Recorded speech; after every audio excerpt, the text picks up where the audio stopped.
And joining us right now, he's the editor-in-chief of the Daily Caller. He's the co-host of Fox and Friends Weekends, but he was in all week last week doing every single day of Fox and Friends. He's a very busy man. It's about time he had to wake up early like we did. He's Tucker Carlson. Hey, Tucker. Good morning, gentlemen. Good morning. You know, here's why I love having you on, Tucker. We can talk about Syria. We can talk about Obamacare. We can talk about immigration. We can talk about living in D.C., but I'm going to start with twerking.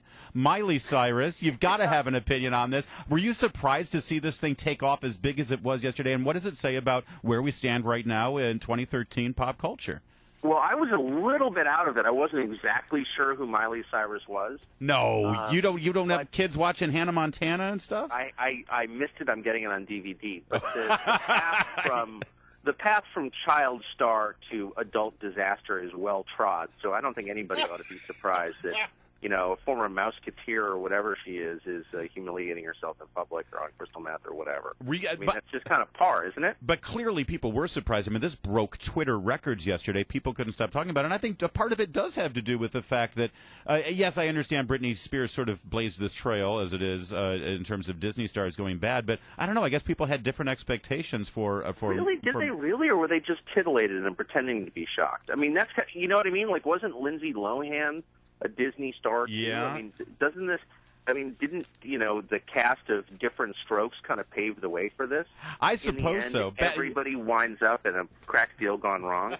I guess it's a good cautionary tale for any parent wanting their kid to have some sort of fame. By the way, I'm so disturbed right now. Tucker, Brian Wilson has put on a giant foam finger here in studio. Right.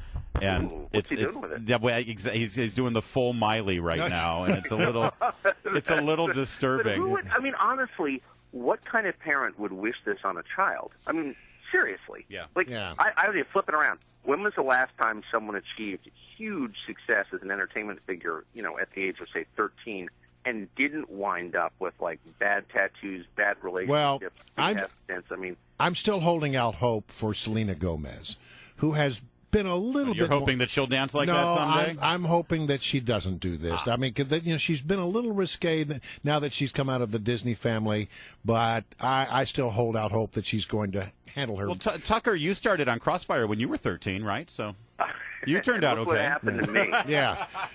No greater example need given. I want to turn, if I could, and talk a little bit about Syria, because it does now appear that we are poised. We just had Lieutenant General Tom McInerney on the air, and he is suggesting that to accomplish the things that seem to need to be accomplished here, we may well have to put aircraft over airspace. Not boots on the ground, but we're going to be putting pilots at risk. And they have a tremendous anti-aircraft capability inside Syria. This is not going to be just a standoff operation, perhaps. Is this a good idea? Well, I got to say, I'm sympathetic to the president for once. I'm not sympathetic to the ludicrous red line he drew over chemical weapons, which just essentially guaranteed American involvement in all this. But it's tough, you know. Once you say you can't use chemical weapons, and we're going to enforce that red line, then you do have to act once they use chemical weapons, and apparently they did. So, you know, to some extent, American credibility is on the line. Everyone feels that. On the other hand, it's not so simple. You killed Bashar, and what comes next? Some al-Qaeda affiliate? I mean, chaos? There are worse things, and I'm in no way defending the Assad regime, merely noting that things can always be worse. Iraq is a perfect example of that, I would say. Libya is a perfect example of that.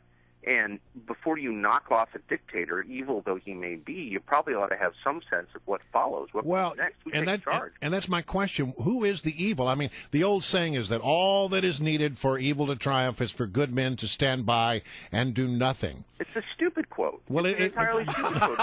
Evil flourishes no matter what we do. I mean, all right, but grow up at a certain point and recognize that man has fallen and people do terrible things, and we're living in a world of consequences, like unforeseen consequences.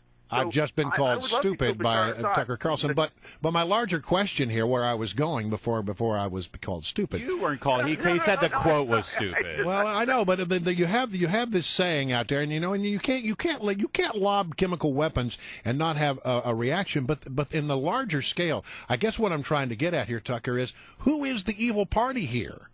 It's hard to know. Well, exactly. No, you're making the same point I am, I think, which is exactly, it's so muddy.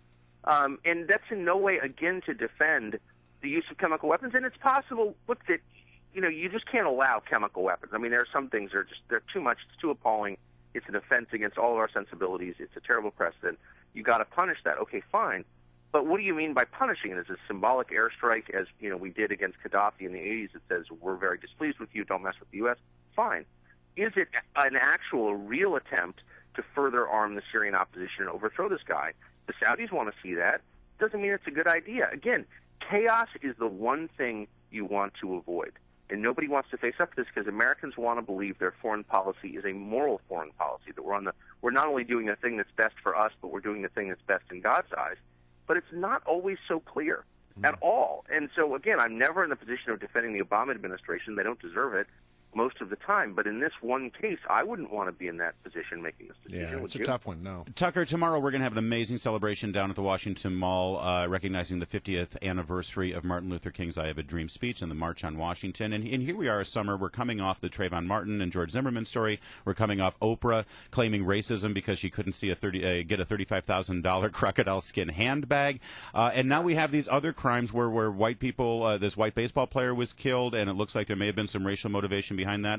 Where are we now 50 years after Martin Luther King? Well, hopefully recognizing that, marches are great and everything, but that's kind of the easy way out. I mean, if you want progress, not just racial progress, but progress in your society, it's more complex and difficult and requires more sustained effort than just showing up, at some big event on the mall, right? I mean, the real impediments to happiness in the country are, much, much deeper than that. I would also say the idea that racism is all one way, that white people are the only ones capable of it, is ludicrous. And we ought to grow up a little bit and recognize America's changed an awful lot in 50 years, right? I mean, the idea that people would take Oprah's claim to be a victim of racism seriously shows that, come on. Right. If anybody who's not a victim, it's Oprah. I'm not attacking Oprah. I'm merely saying, if Oprah is a victim, who isn't a victim? Yeah, if you know what I mean? If you told Martin Luther King when he came off the podium after his speech and said, all right, 50 years from now, our biggest problem is Oprah Winfrey, a multi-million-dollar black woman, can't buy a $38,000 handbag in Sweden, I think he'd be okay with that. Which clearly she made that up. Right. And it's not even a real story, yeah. And the reason is being a victim is actually a pretty good position in some ways. It means never having to say you're sorry. It means having moral authority. When you're a victim, right, you're above everyone else. Nothing is your fault if you're the victim, right? Tucker Carlson, always great to have you. Don't be a stranger. We love watching you on the weekends on Fox and Friends mornings. And, of course, we love to see everything you're doing at Daily Caller. Thanks for joining us.